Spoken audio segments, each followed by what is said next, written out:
So let them know I'm the headline, the deadline. I'm a head time, the red kind. I'm a living legend, lethal weapon, mastermind, big time. 200 views on TikTok, 20,000 views on Instagram, 2.7 million views on Reddit. Still got it.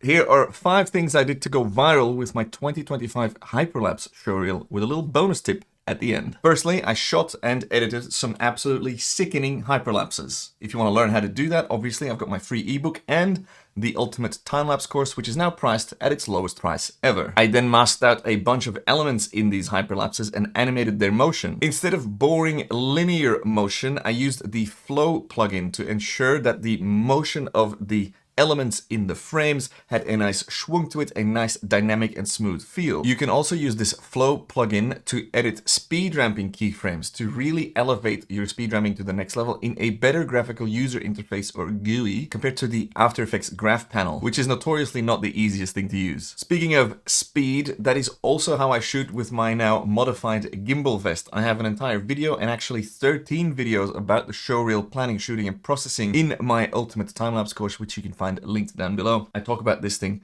which is absolutely fantastic. I've been using it for a year now, thanks to Boris from Brother's Side. It's an absolute game changer, and yeah, if you want to find out more, you gotta check out the course. Next up, Mr. Horse, which is a company that creates a plugin called Animation Composer. Shout out to my buddy Dave for showing me that years ago. It comes packed with filmmaker transitions as well as motion presets and a bunch of fonts and sound effects and all that, but we'll talk about that later. Animation Composer is a paid subscription model plugin, which is not ideal, just like Adobe.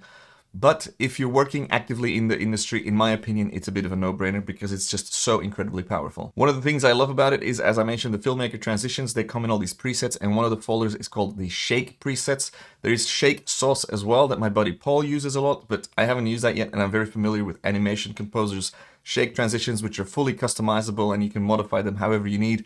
And I use them to add a little bit of oomph, a little bit of gravitas to whenever a building transition comes together, for example. Here's what one looks like without a bit of shake, and here's what one looks like with a bit of shake, which I think you can feel the difference there. As mentioned, the Mr. Horse plugin comes with a ton of sound effects. Now, they are in a library, and the quality, it's a little bit tinny. There's not a ton of like bass and high tones in there, I find. So if I want to add more layers to my sound design, which I spent about a day and a half sound designing the showreel. We'll show you that with just the sound design in a second. I also use freesound.org, which I regularly donate to, as you should if you're using it professionally.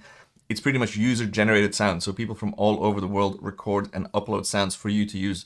Do make sure that you have the right clearance to use them if, for example, you're working on commercial work. I'm about to show you the showreel with just the sound design, no music. I am not a sound designer, however, I am an editor, and I know the basics of adding sound design and a bit of energy via sound to an edit, so this is what I did on this one. I'm hoping to improve for the next one.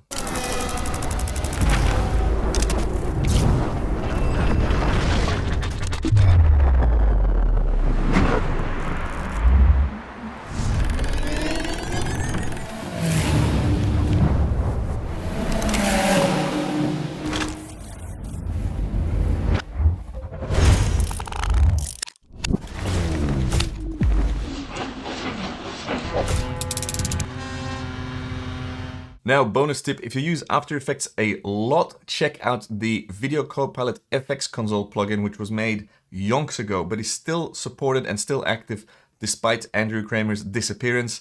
I use it to trigger shortcuts in After Effects and to take screenshots to take into Photoshop, for example, if I want to replace a building with a sky to animate some of the elements that we spoke about. And those are kind of the things I did to get a next level showreel, which then in turn went a little bit viral. What else do you want to know? Any questions? I'm back now. If you've wondered where I've been, I pretty much got a little bit disillusioned with maybe all of social media, a creative rut, and a combination of being disappointed generally with how much work I put into this channel and other channels and how low views can be. That's very demoralizing, but I had a good start to the year and I'm feeling very motivated to keep going. I'm working on a new course which will be about freelance creators and how you set up a freelance career and how you can ensure that you have a lucrative career ahead of you based on my own career of 15 years almost being a creative freelancer around the world working with cool brands, events, and other clients. So if you want to learn more about that, sign up to my newsletter because I'll be dropping a proper announcement on there very soon. Thanks for watching. See you on the next one. May your skies be filled with fluffy clouds.